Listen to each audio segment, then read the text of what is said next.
Hey, good afternoon, everybody. This is David with 4th and 99. I'm joined by Matt Staffiero here on the Rocky Mountain Sports Network. We wanted to come in just give you guys an update on what is going on with the Denver Broncos. So, Matt, early this morning, I got the pings on my phone, and I saw that the Broncos had settled on Nathaniel Hackett when it looked like they had sort of moved off of him. So, Yeah. what are your thoughts? I mean, last night you heard me, I was talking about it, like, I don't really like any of the three candidates that were left. But if I had to choose one, it'd be Nathaniel Hackett. And, of course, everybody wants to dive into the Nathaniel Hackett and Aaron Rodgers whole ordeal. And that's not why Hackett was the top of my list of the three.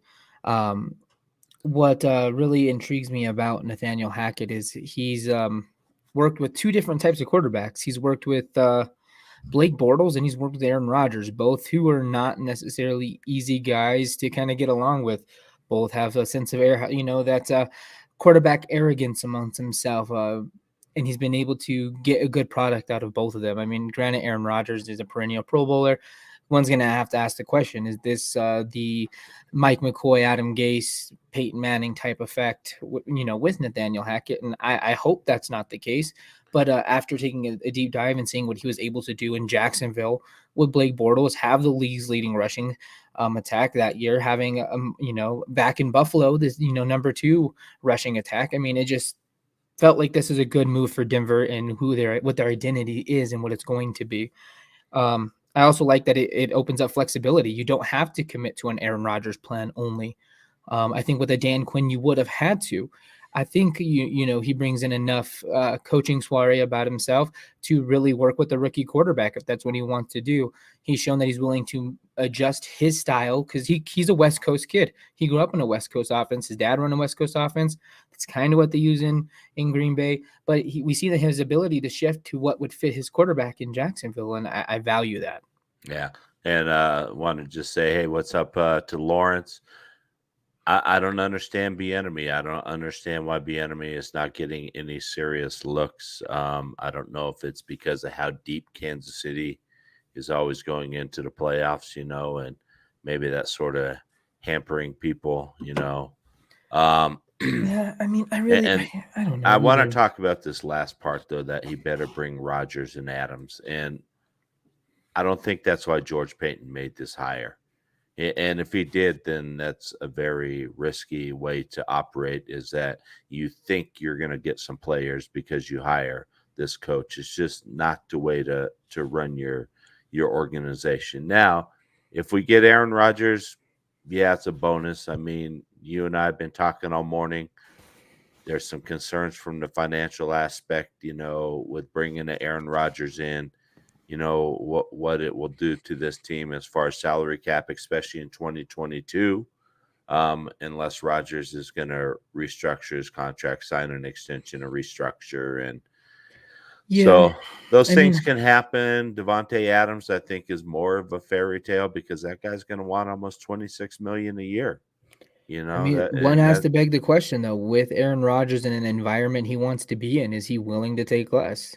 And that's what we're going to find out, if Aaron Rodgers, is willing to take less. He's gone on record, said he wants to get Mahomes type money. So, and I just don't think that fits into Denver's plans, going forward. Yeah, and that's, shifting to the Aaron Rodgers kind of mentality for a minute. I mean, there's definitely concerns like you highlighted. While Denver has cap, he's going to take up a good portion of cap. But I mean, most franchise quarterbacks do. Unfortunately, that's just the trend that we're going towards. I mean, there's ways to live in the gray. There's ways to make it happen. But my concern with George Payton becomes if this was George Payton's hire because this is I'm putting all my eggs in the Aaron Rodgers basket, I have a concern. That was the biggest reason why I had concerns with Dan Quinn. I think Nathaniel Hackett says, okay, yeah, it really gives you a good shot at getting Aaron Rodgers, and who knows for what price, who knows what it's going to look like, who knows what he's willing to take to come here. Especially if they bring the Stinovich guy, we're setting it up with a couple good Green Bay coaches. maybe it's enticing to take 40 million instead of, I mean, that's still a lot of money, but Right. like we said, like we talk with our buddy Kurt all the time, the quarterback wage scale is ridiculous. So I mean, there's definitely ways. It's a bunch of gray area. We still don't know what Aaron Rodgers is intending to do. Right. The interesting second part of that was we said Devontae Adams. So everyone's like, oh, Green Bay can just tag Devontae. Green Bay can tag Devontae. Well, no, they can't. Green Bay cannot tag Devontae Adams right now. They're negative $44 million Yeah, they don't in have the cap cap space. space to tag They have, anybody. they have to have the available cap space to do a franchise tag. They can't franchise tag until that's cleared up. Even if they agree to move Aaron Rodgers, that's only going to free roughly $20 million in cap for that. So it's going to be interesting to see what happens, as we navigate this. But the reason why I like the Nathaniel Hackett hire is it does not completely tie you to Aaron Rodgers only. And I'm going to agree 100% with Dave Glassman here that, this was Peyton's guy, I think, and I think that's why we've seen Dan Quinn pull out of it. I think Dan Quinn wanted Denver. And That when was the Denver reports that are coming out this morning. and when Denver decided that they're going with Hackett, Dan Quinn said, I'm going back to Dallas. So, and which he'll be a hot commodity next year. So, but yeah, I mean, I like the hire. Last night was Hackett my guy. No, O'Connell was, but I trust in this hire with George Payton. I mean, you want somebody who has some leadership skills, and he's done this before. He's been offensive coordinator, so he's been in higher roles in organizations, and he's done well. I mean, he's worked with EJ Manuel at Buffalo. He worked with Blake Bortles, so he's worked with younger quarterbacks, So could you bring him in and keep a Drew Lock around and work with him, or draft a guy and work with him? So, so there's a lot of options here with him. That doesn't just tie us directly to Aaron Rodgers. I mean, there's plenty of options. So let's talk really quick, Matt, on what you've heard as far as who we're thinking he may fill out his staff with, especially the coordinators. Okay, so offensive coordinator right now, the Broncos have already requested an interview with Green Bay Packers offensive line and run game coordinator Adam Stinovich. And then there is another gentleman. Give me 1 second to bring back up his name because it's not one I'm exactly familiar with. Give me 1 second. I just had it up here. I took it down.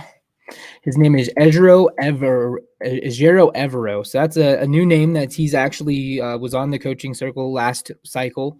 Last year, Green Bay actually interviewed them for their defensive coordinator role.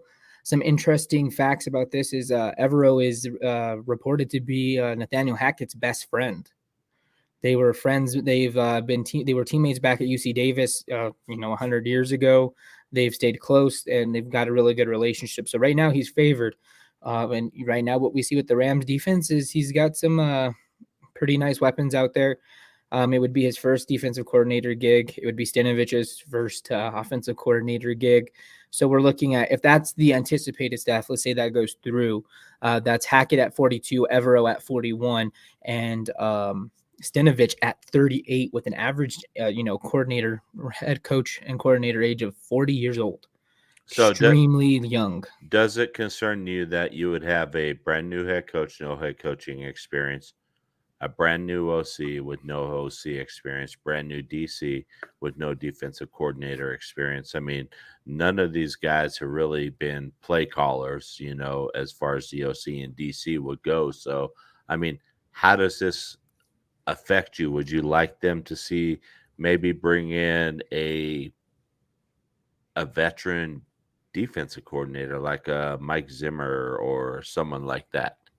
Not necessarily. Not necessarily. I think that's a good route to go. But one thing you and I have highlighted as a benefit as well as a concern with this team is the youth. Mm-hmm. That defense is extremely young. They may relate better to a guy who's closer to their age, who's been in this role or been in these various roles. Evero also does stuff with passing stuff. So he kind of does stuff on both sides of the ball. So he has a really great understanding. I think they'll respect his knowledge of the game if this is the hire that they choose. While I would value experience coming along with Nathaniel Hackett, especially on the defensive side of the ball, These defense isn't what it used to be. You don't need to have a Vic Fangio to have a great defense. You don't need a Dan Quinn to have a great defense. Some of these other guys are stepping into roles, and look at Joe Woods. For example, he was defensive coordinator here, didn't work out too well, but kind of came about himself, got some experience, and he was running a great defense up in Cleveland. So no, and I like the youth movement. You and I have talked, and I didn't want some old retread coach, and I like the youth movement. I agree with you. I think they can relate with the players better, and just bring a little more energy to the whole thing, and absolutely. So the one hire that I would be concerned about, and it's probably because I just don't know enough about the guy. Everyone's was talking about Luke Getsy, and then of course we talked last night. Packers would say that if Hackett was hired, that's their first choice to move up to OC. Now I think that's I'm willing to go on a limb and say that's probably a guarantee now with Dan Quinn deciding to go back to Dallas. That Getsy stays put and takes that OC spot there. Stenavich, we talk about one of our biggest problems being, who's going to be the quarterback, who's going to help develop this quarterback. And with Stenavich being an O-line coach and kind of a running game coach, I don't know how that benefits the quarterback room. One thing that we hated to see with Vic Fangio was how much he invested in trying to maintain his defense. That becomes, I guess, one of my concerns with Nathaniel Hackett and whom he chooses to put in that offensive role. Is he going to be too busy trying to fix the offense that we see regression on the other side of the ball? Right. That's one of my concerns right now. No, I totally am. Sorry, my phone's blowing up over here. Sorry about that. No, you're fine. Yeah, that is a concern. Hackett's going to have his hands full as the head coach, trying to do what a head coach is supposed to do, because we saw the last 3 years we didn't have a head coach that was supposed to be doing what the head coach is supposed to do, and I don't think Hackett's going to be the guy doing the hands-on development of any quarterbacks, he's going to probably have some input, but it's really going to be up to whoever your offensive coordinator and whoever your quarterback coach are. So, yeah. And it'll really depend on which philosophy we run too, and maybe that's why Hackett may want to go this route, because they would run a similar style than what he's probably, comfortable with running. So, yeah, absolutely. And it's once we get those coordinator things of positions kind of filled out, we'll get a better understanding. I do think with this hire, we are going to see some coaching changes along some of those position coaches. If Stenavich is brought in, is there really room for Mike Munchak? Is Mike Munchak going to want to be a part of the staff? I would hope he would. Another coach that I would hope would stay would be Coach Aziani, wide receivers coach, running backs coach Curtis Modkins, I wish would stay. And the big one that I really hope they don't, especially if they go with a younger head defensive coordinator, Bill Kolar, defensive line coach. I really do not want to see him moved on from. But with the new coaching staff comes new coaches. So it's going to be interesting to see what they do with the current staff we have on place. One thing that a lot of us, as well as others in the media, have highlighted, it wasn't really the these position coaches' fault why the team was so bad. They did a really good job at coaching up their players. It was just more of the direction of offensive and defensive philosophy at time that really hurt us. Right. So hopefully they see that potential in these coaches and they're able to keep them around, because I would hate to see a guy like Zach Aziani get kicked off the team. Yeah, definitely. I think there are some some coaches that would hopefully be retained. I would hope that Munchak wants to stay as well too. And we know that he took this job even though he was passed over as the head coach, because of family ties here in the area. So maybe that'll keep him in the area as well. So we'll have to wait and see. Like I said, we'll wait and see how everything sort of shakes out. Let's just update everybody else on some other coaching news. Chicago made a hire with Eberflus today. Brought him in as the head coach. Looks like Jacksonville is trying to work something out with Byron Leftwich, but Leftwich wants the GM out. So that there's definitely some things going around there. I wouldn't be surprised that it really comes down to if they really value what Trent Baalke brings to their team. I know the fan base wasn't super happy with keeping Baalke on board after everything that happened and transpired with Urban Meyer and all of the way this is kind of handled.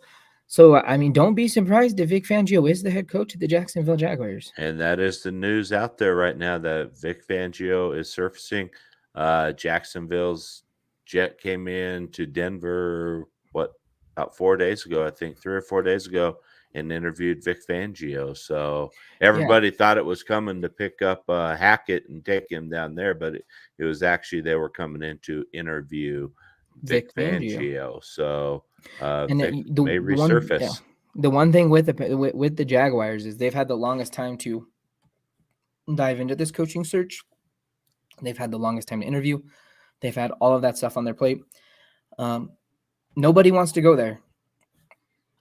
I mean, that's just what it is. They're running out of options. With things coming up, free agency's approaching, contracts are quickly approaching. They also have the first round, the very first pick in the draft. Mm-hmm. So their time is they're running out of time to make this decision in a sense because they need to understand what their philosophy, who their coaches are going to be, and which direction they really want to take this. They may not be able to sit around and be like, okay, Byron Leftwich, let's pitter patter around this and see what we can do to get you here. Byron Leftwich also is getting interest from Minnesota, New Orleans. I mean, he's in a great position in Tampa. He's not necessarily inclined to have to leave. Like Dan Quinn necessarily wasn't inclined to leave unless it was the perfect opportunity. Yeah, I just don't know, especially if Tom Brady decides he retires. I don't know if Leftwich really wants to stay in Tampa, and develop a younger Kyle Trask to take over unless they bring a veteran in. So, but he may want to. So who knows? But I mean, I would much rather develop Kyle Trask than have to deal with the cap situations in Minnesota and New Orleans. Well, I would too. So, and maybe, maybe he gets his wish and they get rid of Baalke at Jacksonville and bring in. It's late to enter that GM race though too. Who is it? Well, they got a guy pinged already, and it's Wilson from Arizona. Yeah, I seen that rumor flying around. So I think that's who Leftwich wants. So I think Leftwich said, go in, went in and said, get rid of him, and this is who I want as my GM. And that's a very if you're Jacksonville, it is. I mean, an extremely risky move. And maybe Leftwich is just at the point where, you know what, if I stay in Tampa Bay, I stay in Tampa Bay. So what? Here it is, Jacksonville. You either give me what I want or you go pick up Vic Fangio. Yeah. And see how that works out for you. Because nobody else, like with our luck, it's gonna work out freaking great for him. Watch. No, if I was Trevor Lawrence, I'd probably be requesting a trade right away after seeing the way that Drew Lock was handled. So it also depends on if Baalke says, okay, we'll bring you here, and we talked about Vic Fangio. Let's go back to Vic Fangio in Denver for a second. Look at that original kind of idea of where it was going to be kind of a split role where he wasn't going to have complete control. I mean, Darrell Bevel's there. Darrell Bevel's got a ton of experience. Darrell Bevel's worked well with Trevor Lawrence. Maybe it's kind of comes into being one of those kind of weird situations where it's the co-head coach deal. I mean, they're running out of options. I mean, it's an outside the box idea, but I mean, Denver was willing to do it for his defensive knowledge. I mean, it's a young team with a ton of talent. I mean, Baalke is what Baalke is. I mean, I don't know what the commitment is there. I mean, it could just be Jacksonville has so many people on the books. They really don't want to pay anybody else. Yeah, they don't want to pay somebody else that they fire. So, it gets costly after a while.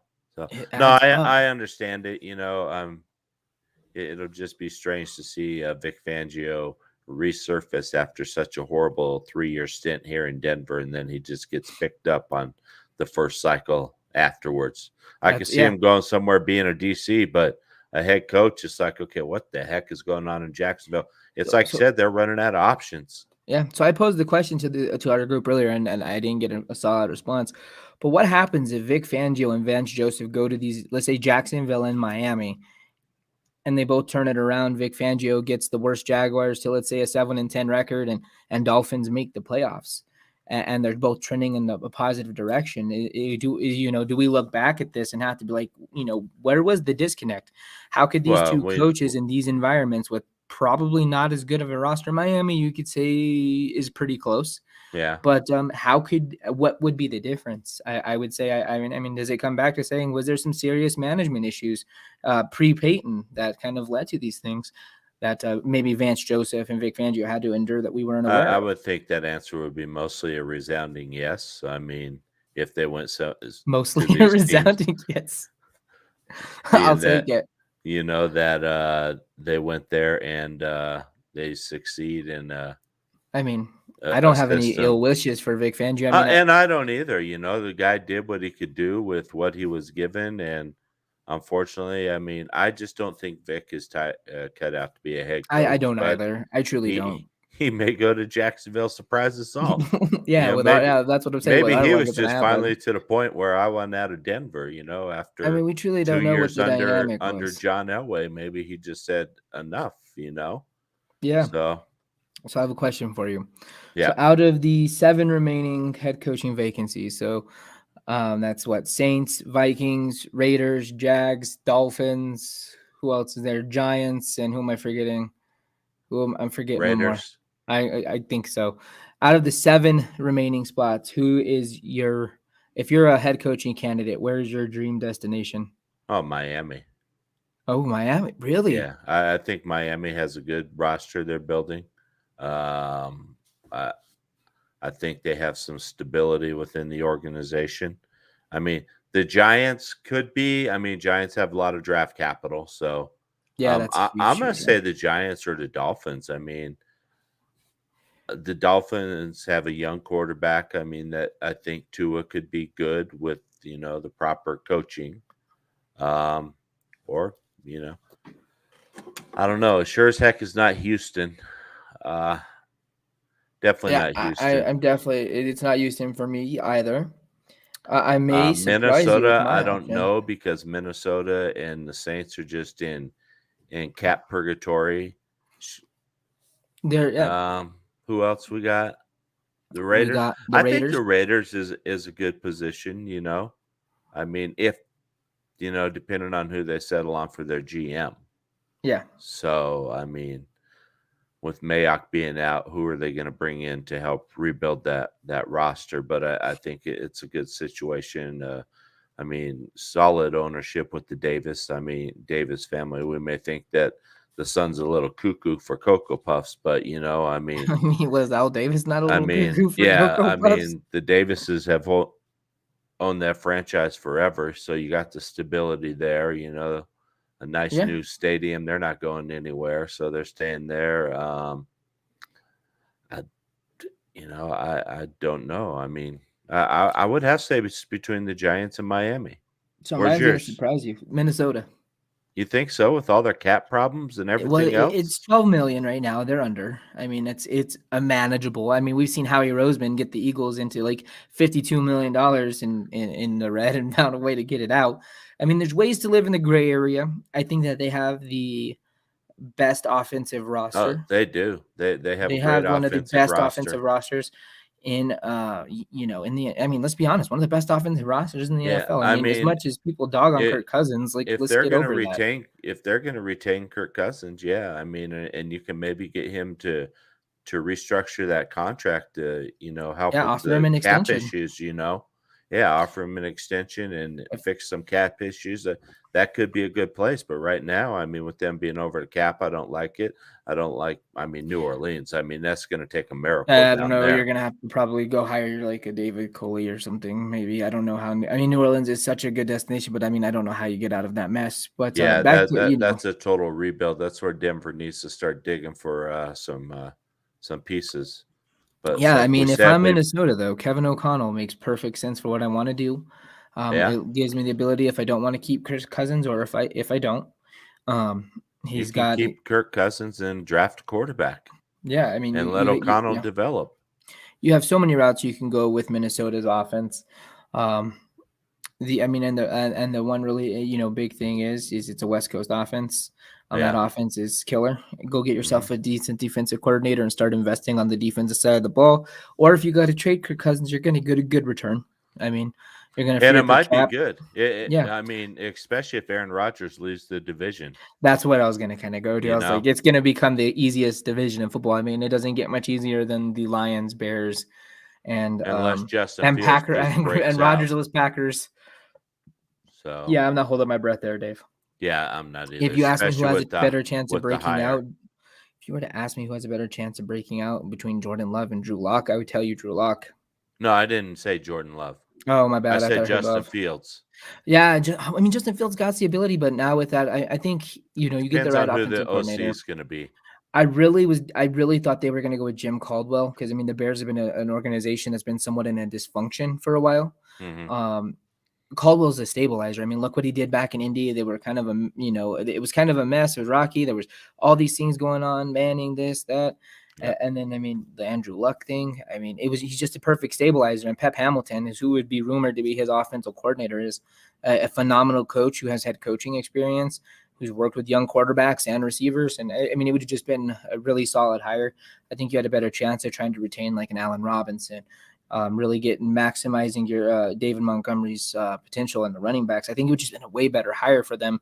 Eberflus is an interesting name. He's been hot for a while, but at the same time, I mean, he's a defensive-minded head coach. And I mean, if we're looking down this last track, I mean, Brandon Staley's been the best defensive hire as a head coach in a while.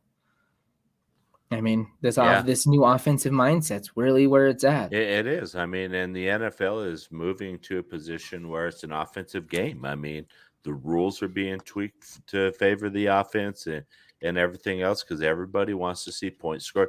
Nobody wants to see a 13-10 playoff game like they saw San Francisco and Green Bay. Everybody would rather see that Buffalo and Kansas City game. Exactly. So that unfortunately that's where we're at, and it's an offensive game now, and I think offensive-minded coaches are gonna, always start to pull the favoritism here. So yeah, all couple quick tidbits, and I have one more quick question for you. So take it as you will. Ben Albright has reported that it is almost a guarantee that Stinovich will be OC. Okay. And he can confirm that. He said that the Broncos have been working on a trade package for Aaron Rodgers since this summer. So, and I'm sure they have. They would be stupid not to. So it does sound like that is going to be the option A, like Mike Kliss said a couple weeks ago. Right. So we'll keep you guys updated as stuff pops up on that. But my last question before we hop off here, because I know we got to get back to the real world. Jobs. Yeah. Yeah. So I just want you to grade the Nathaniel Hackett hire on of course, this is going to be on a on paper basis. What would you give the grade for Nathaniel Hackett right now? Right now I'm going to give it probably like a C+, B-, but okay. that can definitely go up as he puts his coordinators in place. Okay.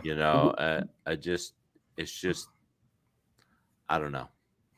Yeah, it's an unknown. It's always hard to do it. And that's what it is. I mean, it's an unknown, but the only coach you had out there that was known as a head coach was Quinn. Yep. And I didn't want Quinn. So maybe I'll give it more of all right, we'll go maybe a B. Okay. A B+, that's where I'm sitting at a B. I got to see how he fills out his staff, Yeah, if mine's going to be a B-. I think the Stinovich hire has me concerned if that is the direction they go, which sounds like it is. So and these are all just moves to get Rodgers, you think, right? I mean, they're shaping up for it, but I mean, at the same time, though, one of the big things Hackett really values, we talked about, was run game, bringing in a guy in your OC who's going to get these offensive linemen. I mean, maybe the Stinovich guy working with the Mike Munchak is a good fit. I mean, we've seen other O-line coaches really look at Mike Munchak. He was a successful, O-line OC head coach. Mike Mularkey. I think Arthur Smith may have started off as an OL coach. I mean, it's not uncommon that these guys can come in and be good offensive coordinators if they're just not play callers, offensive play callers, which is fine. We know Hackett's the play caller. Like, we know that this is going to be his job to run this offense, which makes me a little concerned, which is another reason why it's B-. That's why I like the John Gannon idea. You get a guy who's not going to be a play caller and allow him to manage his coordinators. We didn't Right. go that route. So let's see what happens. Let's just hope that. Yeah, let's see what happens because the other coaches have been successful at it. I Yeah, mean, I just mean, because Sean McVay. Fangio couldn't do it doesn't mean anybody else can't. McVay does it. Andy Reid does it. You know, there's plenty of coaches out there that can call the offense and still manage the game. And Yeah. let's hope that Hackett can. Yeah, I mean the last bit, I guess, tidbit of news that we have is if Evero is the defensive coordinator, we can't have any contact with him until after this Sunday. So Correct. So Right. just keep your eyes on the Twitter feed. We'll be posting updates as we can. Keep up on our Facebook page. Check out the link tree for all of the stuff.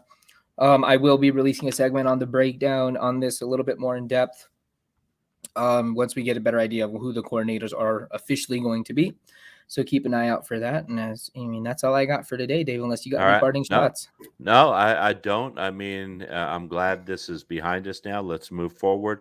Let's start building this team and building this roster to compete in the AFC West. So there you go. Get out the cellar. That's all that matters. That is right. So Matt, hey, thanks for taking time out of your day to jump on here and join. And if anything else super exciting happens, we'll try to jump back on. If not, watch, like Matt said, watch our Twitter accounts. Matt will be doing a breakdown episode. And now that our coaching situation is sort of settled, we're going to start getting into our scouting and stuff like that. So one more thing. I forgot. We forgot to mention the most important thing. It is official that now with the coaching hire in place, Joe Ellis intends to fully head off on the ownership stuff starting next Monday. Oh, yes. Yes. So team could officially be put up for sale next week. So, yep. Keep an eye out. This can move quick. So very quick. All right. Thanks, All Matt. right, guys. Everybody out there, have a great day, and we will at least see you next Wednesday on our 4th and 99 show. All right. Thanks, everyone.